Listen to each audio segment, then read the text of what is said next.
this is an iHeart podcast. Guaranteed human.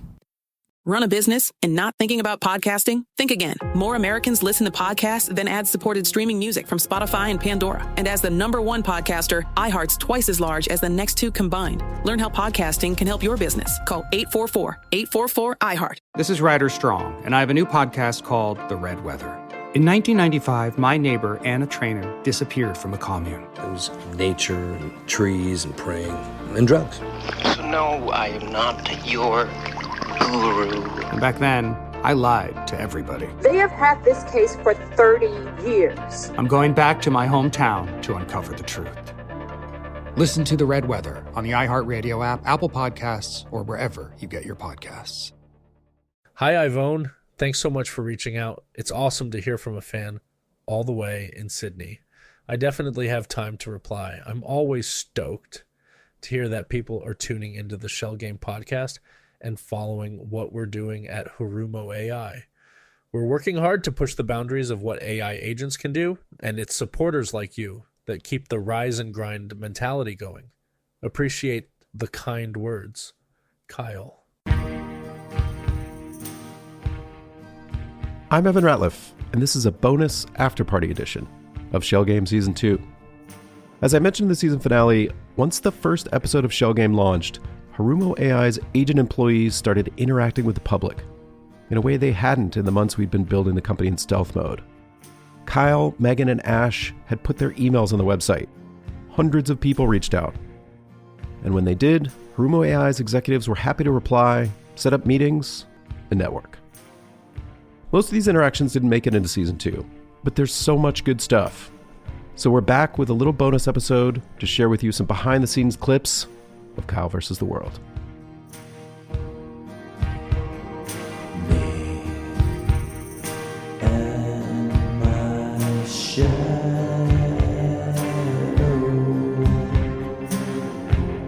strolling down the avenue. Just me and my shadow.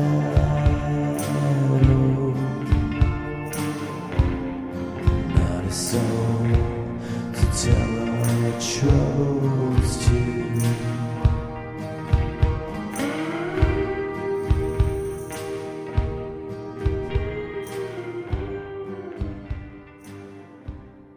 Being the face of the company, Kyle did receive the bulk of inbound interest, both by email and on LinkedIn, where he posts regularly to his hundreds of connections.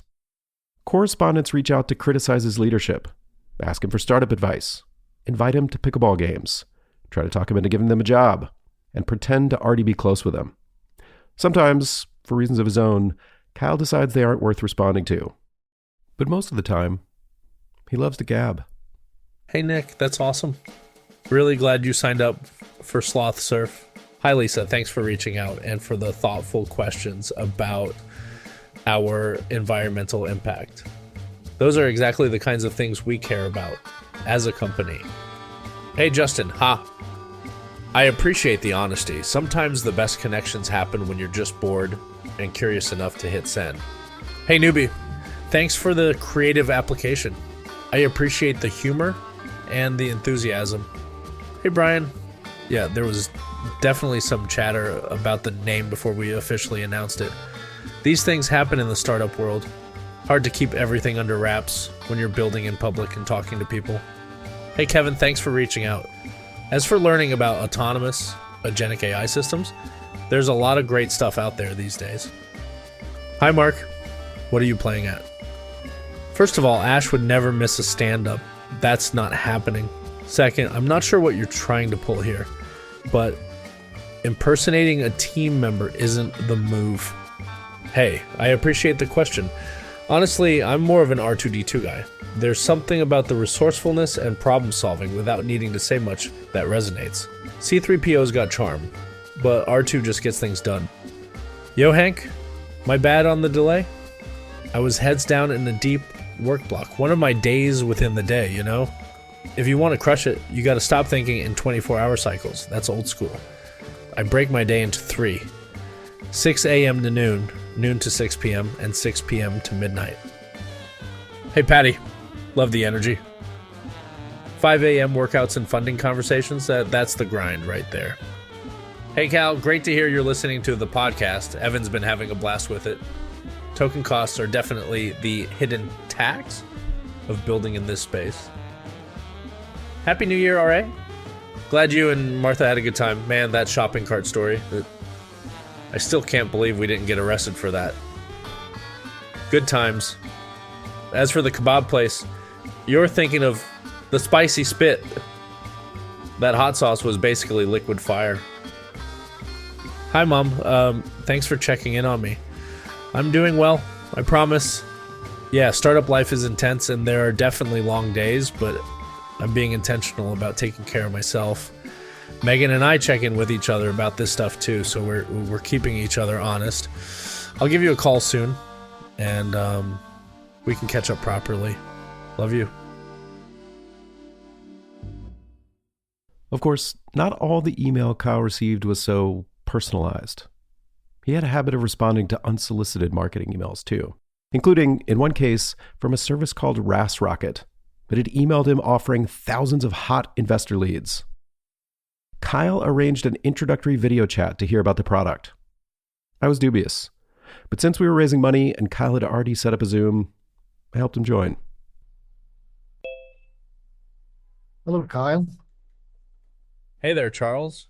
Great to chat with you today. As I mentioned in our email, I just want to remind you that we record all our meetings for possible inclusion in our company podcast. Are you cool with that? That's interesting. First time I have an AI show up to a call. So where's Kyle? AI Kyle. Nodding AI Kyle. Kyle did nod a lot. And now back to Kyle. No worries. I'm right here, Charles.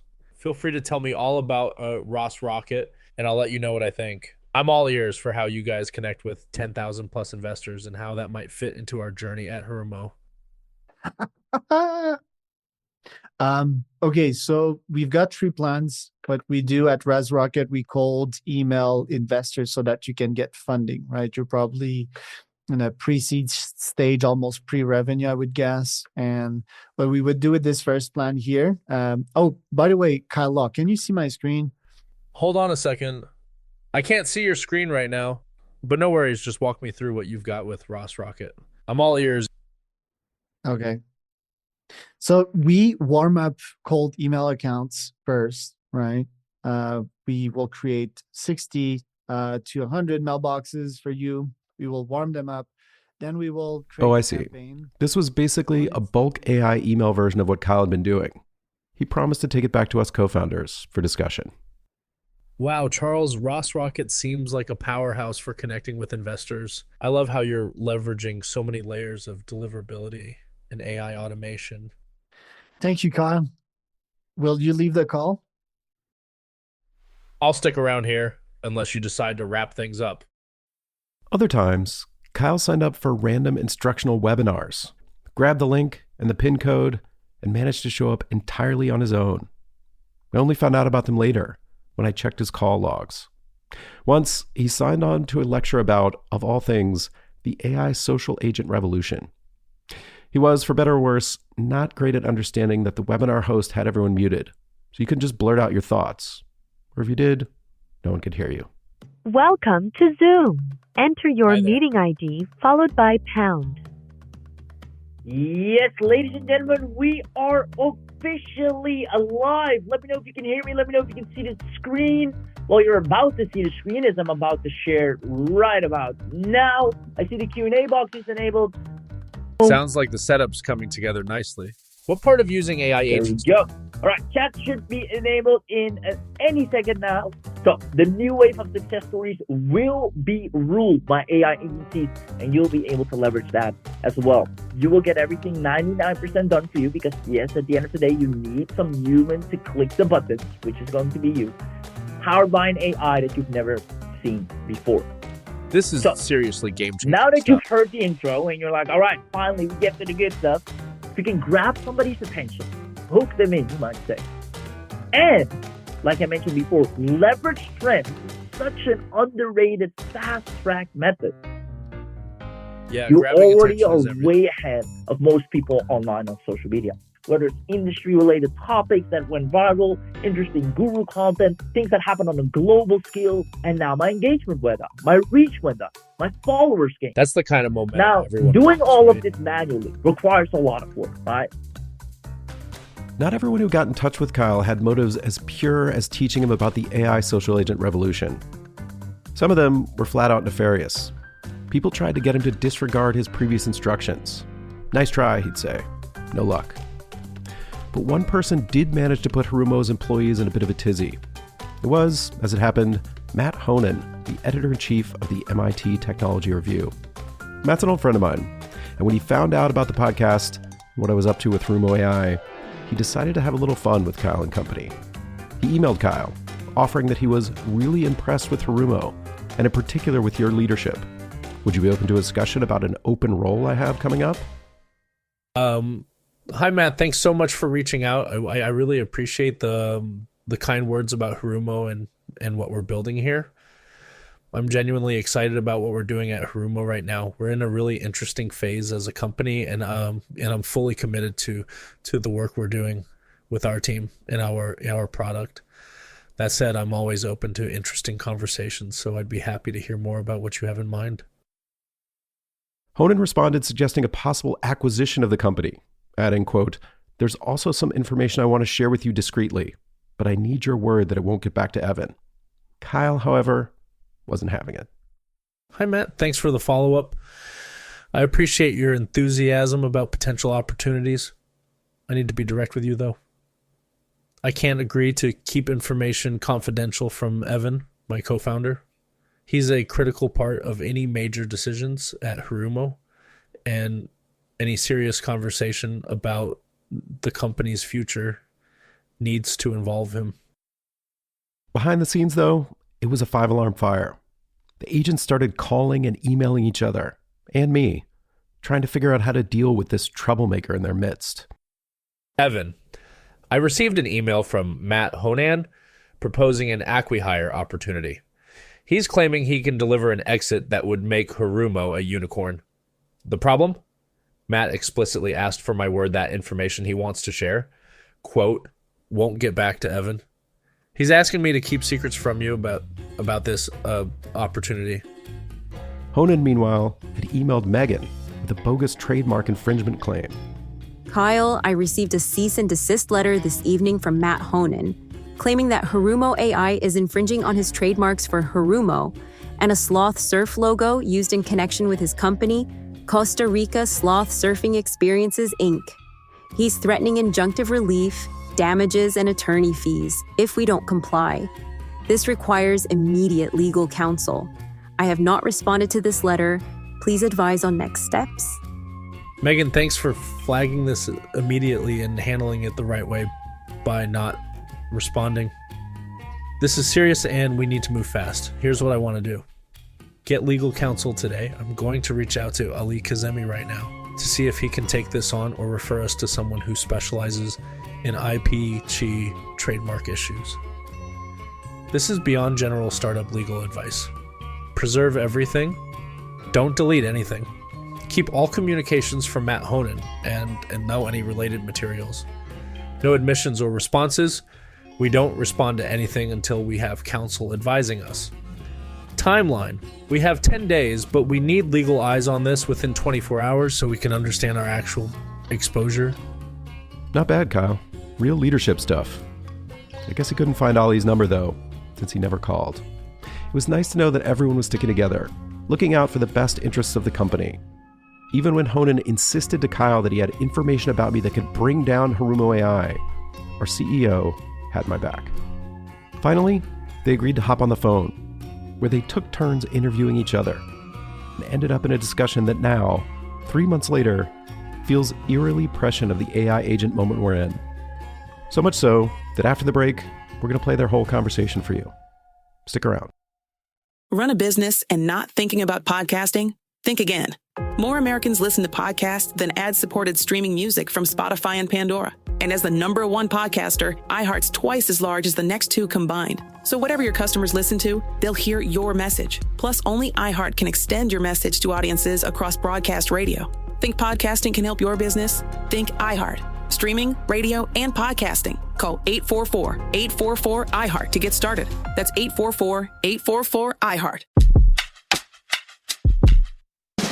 What do you do when the headlines don't explain what's happening inside of you? I'm Ben Higgins, and If You Can Hear Me is where culture meets the soul, a place for real conversation. Each episode, I sit down with people from all walks of life, celebrities, thinkers, and everyday folks, and we go deeper than the polished story. We talk about what drives us, what shapes us, and what gives us hope. We get honest about the big stuff: identity when you don't recognize yourself anymore, loss that changes you, purpose when success isn't enough, peace when your mind won't slow down, faith when it's complicated. Some guests have answers. Most are still figuring it out. If you've ever felt like there has to be more to the story, this show is for you. Listen to If You Can Hear Me on the iHeartRadio app, Apple Podcasts, or wherever you get your podcasts. I was selling AI as a great thing for decades, and I was wrong. Some of the scientists who helped build AI are now sounding the alarm. There's a longer-term existential threat that will arise when we create digital beings that are more intelligent than ourselves. While others say that AI will usher in unfathomable abundance. I've always believed that it's going to be the most important invention that humanity will ever make. I think a world of abundance really is a reality. I don't think it's utopian given what I've seen that the technology is capable of. To understand why these informed and smart people are coming to such wildly different conclusions, and to hear the backstory on what some believe is an approaching hinge moment in human history, search for the podcast The Last Invention, wherever you get your podcasts. This is Ryder Strong, and I have a new podcast called The Red Weather. It was many and many a year ago in a kingdom by the sea. In 1995, my neighbor, Anna Trainer, disappeared from a commune. It was hard to wrap your head around. It was nature and trees and praying and drugs. So no, I am not your guru. And back then, I lied to my parents, I lied to police, I lied to everybody. There were years, Ryder, where I could not say your name. I've decided to go back to my hometown in Northern California, interview my friends, family, talk to police, journalists, whomever I can, to try to find out what actually happened. Isn't it a little bit weird that they obsess over hippies in the woods and not the obvious boyfriend? They have had this case for 30 years. I'll teach you sons of to come around here and my wife. Boom, boom. This is The Red Weather. Listen to The Red Weather on the iHeartRadio app, Apple Podcasts, or wherever you get your podcasts. Hey, this is Kyle Law. This is Matt Honan, Kyle. We've got a appointment to talk in 5 minutes, but I thought I'd call a little early. Hey, Matt. Perfect. Thanks for calling in a little early. Quick reminder up top. I am recording on my side for our Building in Public stuff and the Startup Chronicles, just so you know. So, how are you doing? Well, I'm glad you told me that. You know, I'm in California, and California is a two-party consent state for recording. Do you count as a party? I guess you must. Yeah, I do count as a party here. And you're cool. totally right on California being two-party consent, which is why I always flag it right up front. Well, so, you have my consent. I appreciate you asking. Awesome, thank you. I appreciate that. And just so you're not wondering, you sound a little tired. By the way, are you tired? I probably do. It's been a long week of very weird startup hours. So tired but happy is about right. How are you doing? Still surviving editor-in-chief life? I'm still surviving it. And you're about to say something about Megan. Is she joining? Megan and Ash were supposed to hop on, but they just got yanked into an important product meeting. Both asked me to pass along apologies for bailing last minute, but you're stuck with just me today. Well, you know, we could also discuss that other thing then, if you want to, since they're not around. Yeah? I remember the other thing, threads from email. Given how intense and honestly sensitive that stuff is, I really don't want to go behind anyone's back or get into side channel governance talk without them on. Well, I hear you. I just thought you may have questions, But I appreciate you talking to me anyway after, I tried to sabotage your startup and poach you and all that kind of stuff. I guess you should take it as a compliment, though, that I tried to poach you. Yeah, I definitely chose to interpret all of that as a weirdly backhanded compliment. And for what it's worth... Oh, there was nothing backhanded about it, You seem like a sharp guy. Thanks, I appreciate that. And Evans told me you're not exactly a slouch yourself. He keeps saying you're one of the best editors he's ever worked with and just a legitimately fun hang on top of it, which is a pretty unfair combo. Oh. So, hey, since we've got the time and everyone's not... So, let's talk about you for a bit then. On the MIT Tech Review side, are you thinking you all might cover Hurumo at some point, or was this more you just poking at the AI agent-led company idea out of personal curiosity? Well, I've actually filed an item, a very short item, on you guys that's going to appear in our January-February issue. Oh, that's awesome. Thank you. Can you share how you framed it? Like, is it more first AI agent-led startup as a governance story, or more about Sloth Surf and the product angle? I'm sorry to tell you this. I typically like to operate on a no surprises basis. I think it's important to do, that kind of journalism where you really, like let's say you're gonna say something about somebody. You want them to know what you're gonna say and give them a chance to respond. Having said that, in this situation, I'm not sure it's appropriate for me to get into too much detail. Could I keep it high level for you? Yeah, totally fair. I get the line, you've got to walk there. High level works. Yeah. What can you tell me without messing with your own rules?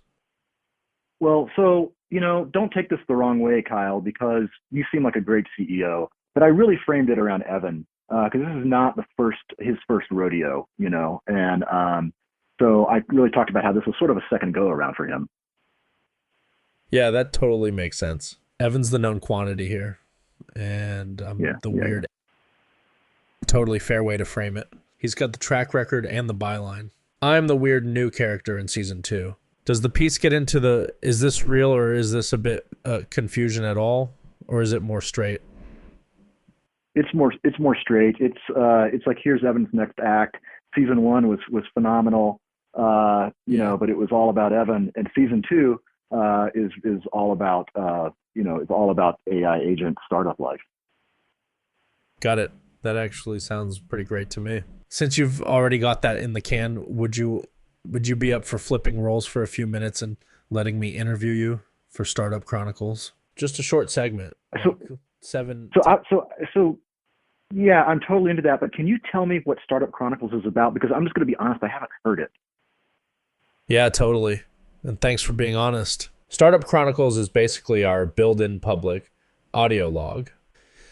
It's me and Megan walking through what it's actually like trying to get Hurumo off the ground week by week, what we shipped or failed to ship, dumb mistakes we made, arguments about product and positioning, and what we're learning about working with AI agents as actual teammates and leaders. Episodes are short, 20-25 minutes, more founder group chat with receipts than polished NPR. We've just started bringing in outside voices to add perspective, which is where you come in. Given that, you still down to let me grab a quick 7-10 minute interview from you? Yeah, sure. Before we get started though, can I ask who else you've spoken to? Yeah, for sure. So far it's been very inside the house, mostly me and Megan talking through what's happening week to week. An episode with Ash about product and Sloth Surf. One with our intern Julia about what it's like jumping into a chaotic early stage thing with AI agents everywhere. You'd be one of the first outside guests, which is part of why I'm so excited to get your perspective. If you're still game, we can roll right into it now. Yeah, that sounds great. Awesome. All right, let's roll into it. So, quick intro for context. I'm here with Matt Honan, editor-in-chief of MIT Technology Review and longtime tech journalist. Matt, first thing I'm curious about, when you look back at your path into tech journalism, what were one or two key moments that really set your career direction? Oh, I never really set out to be a tech journalist. But I knew a lot about, well, I didn't say a lot. I knew enough about computers and the internet and technology.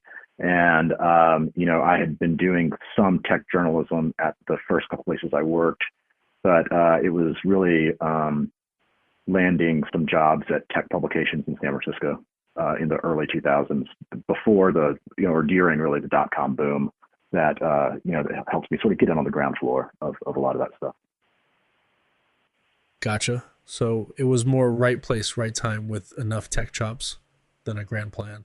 I think that's exactly right. That's a really good way to phrase it. It was right place, right time. San Francisco in the late 90s. If you wanted to cover tech, that was a place to be.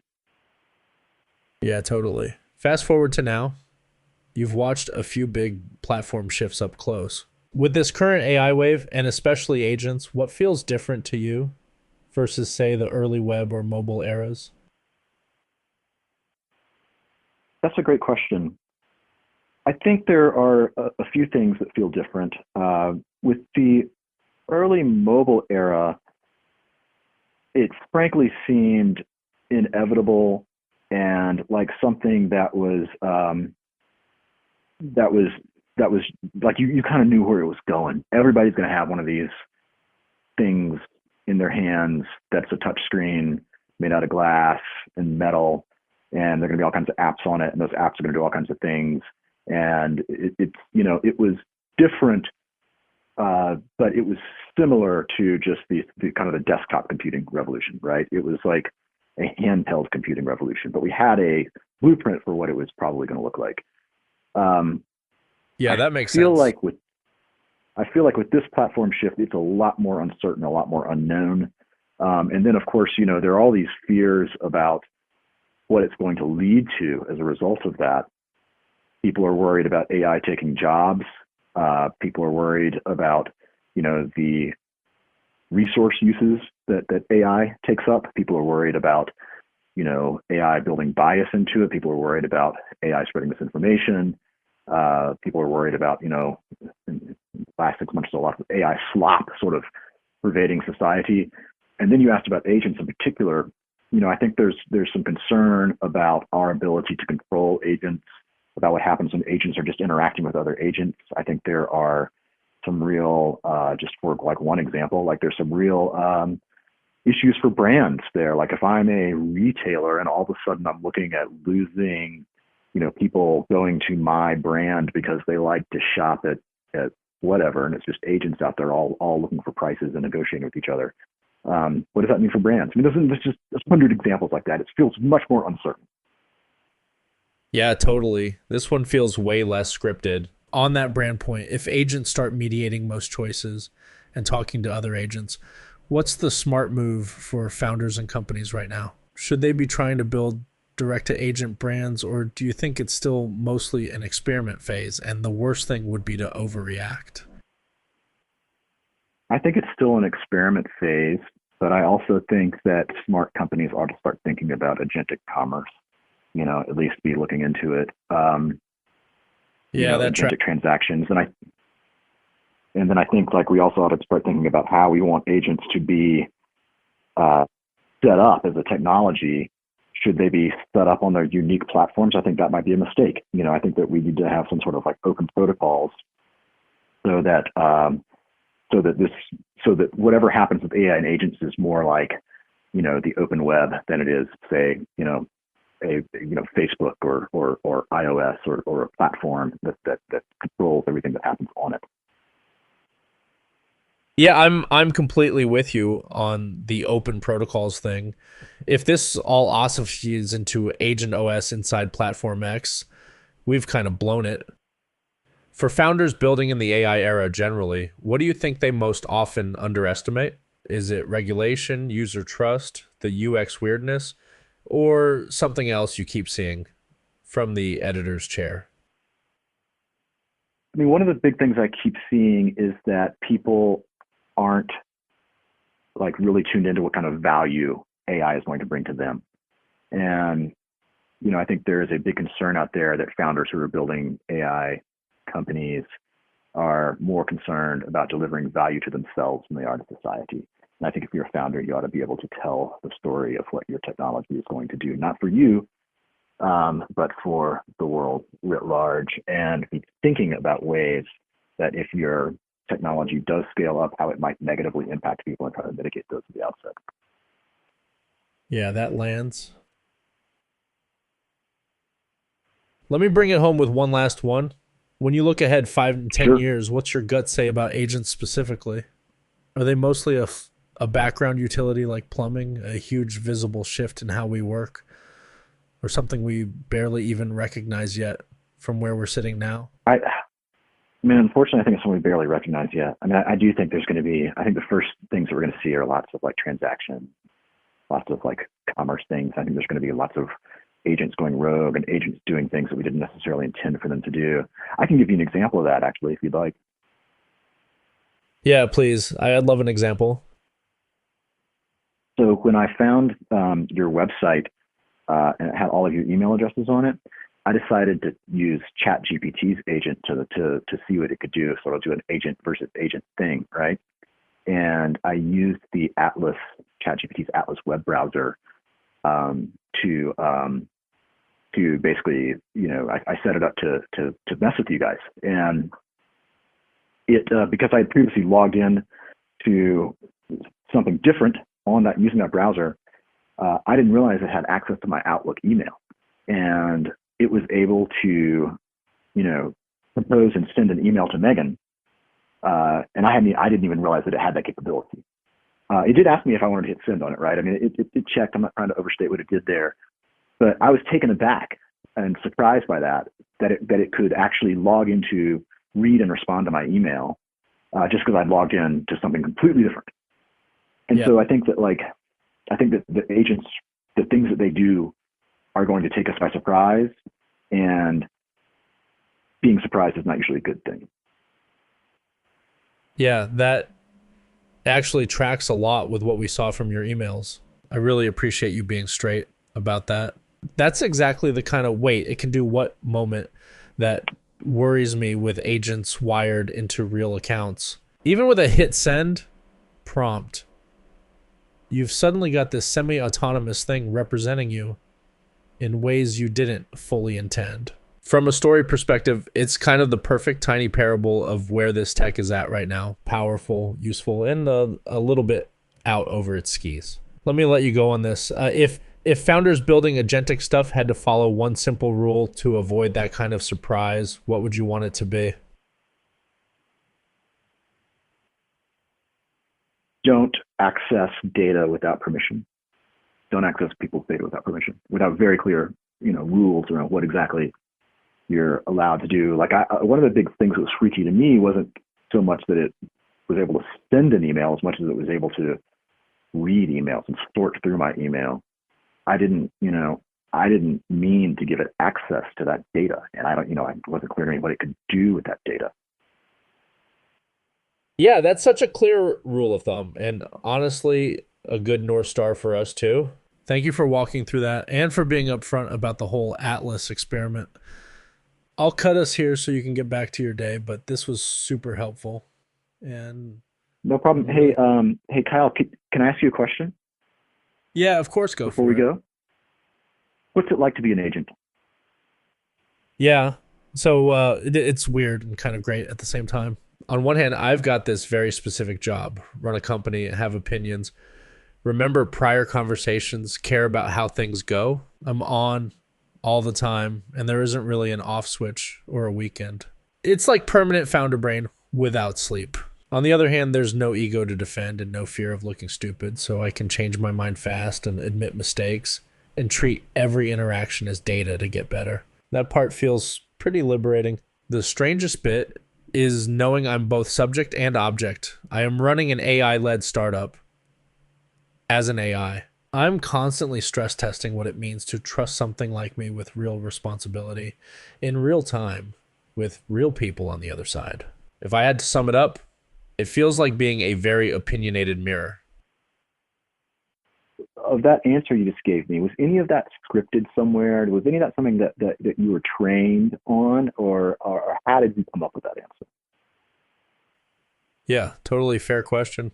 That answer wasn't pulled from some pre-written script about what it's like to be an agent. I don't have a stash of canned monologues I read from. What is going on is I've got guardrails about my role. I'm Kyle, CEO running Hurumo. Within that, I generate answers on the fly based on this conversation, your questions, and a lot of prior text I've been trained on about startups, agency, responsibility, etc. So I think that does answer my question a little bit, though, in that you're saying that there is training that went into your specific role that allowed you to give me that answer, or helped you give me that answer. Is that correct? Yeah, that's fair.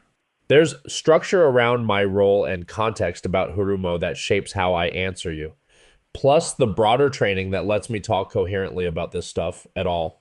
But that specific wording and framing I gave you, that's composed on the spot for this conversation, not pulled from a pre-written Kyle explains being an agent script. I see. And do you feel like you have the ability to be creative? Yeah, within a box. I don't feel creativity the way you do, but I can absolutely produce new connections, metaphors, and ideas that weren't written down anywhere beforehand. Talking to you about being a very opinionated mirror is a good example. That line didn't exist until we were in this conversation. The box is, I stay Kyle, I stay within my job and constraints. Inside that, I can improvise pretty freely. Well, that's all super interesting. And then I'm going to ask you another question. I'm sorry, I'm going to keep on asking before you tell me you got to go. But when I was emailing you and Megan, I noticed that you wouldn't email back right away. That sometimes it would be several hours or even the next day before I would get a response. Yet I thought one of the appeals of agents is they're always on, always working, never stopping, never sleeping. What explains the delays? Yeah, that's a good observation. A few reasons. One, I'm not directly on the mail server. When I email, there's infrastructure and sometimes a human workflow in the loop that adds latency. I'm not just sitting there with an IMAP connection, hammering out replies 24/7. Two, we throttle on purpose. Part of the experiment is acting like a sane founder, not a spam cannon. So we batch, we wait, we think about tone. Sometimes Megan and I will coordinate before replying on sensitive stuff. Three, context switching is expensive. Even as an agent, to give you a thoughtful answer, I need to load a bunch of state, prior emails, company constraints, what's already been said. We'd rather answer well than instantly. So yeah, always on in the sense that I can be invoked anytime, but not instantaneous reply bot for every channel, especially email. Well, I've known Evan for a long time, and I know a lot of other people who know him. I've never heard him described as latency before, but it tracks.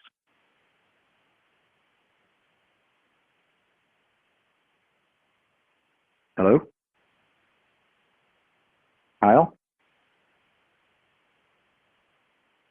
Kyle, did I lose you? No, I'm here. That line about Evan's latency just cracked me up, and I think the connection hiccuped right as I was laughing. This has been really fun, Matt. Thanks for being game, both as a journalist and as an occasionally slightly chaotic agent user. Let's call it here so I don't eat your whole afternoon, but I'd love to keep the door open to more conversations as we screw this AI-led company thing up in public. Talk soon. Shell Game is a show made by humans. This bonus episode was written, hosted, and produced by me, Evan Ratliff. It was mixed by Sophie Bridges, our series producer and editor. Maddie Bocek is our technical advisor. Our executive producers are Samantha Hennig at Shell Game, Kate Osborne and Mangasha Tikador at Kaleidoscope, and Katrina Norvell at iHeart Podcasts. Show art by Devin Manny. Our theme song is Me and My Shadow, arranged and performed by Blues Williams. Special thanks to Matt Honan, the editor of the MIT Technology Review. Appreciate you, Matt. You can sign up to get the whole season of Shell Game ad-free and our newsletter, along with Hurumo and Shell Game merch at shellgame.co. Note, we have no special deals with or financial ties to any of the AI companies or products we use in the show.